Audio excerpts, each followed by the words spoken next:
সরকার গণহত্যার বিচার হলো প্রথম দাবি সাফ, শহীদ পরিবারের জন্য এটাই ইনসাফ। যার যতটাই অপরাধ তার তত শাস্তি চাই।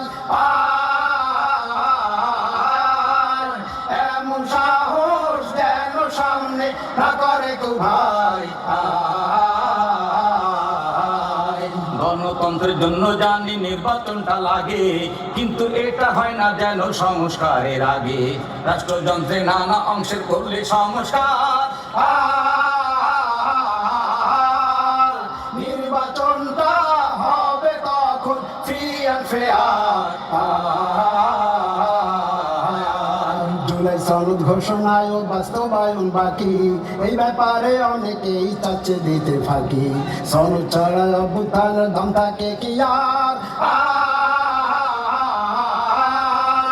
সংবিধানে অন্তর্ভুক্ত করে দিন এইবার, ভেবে দেখুন।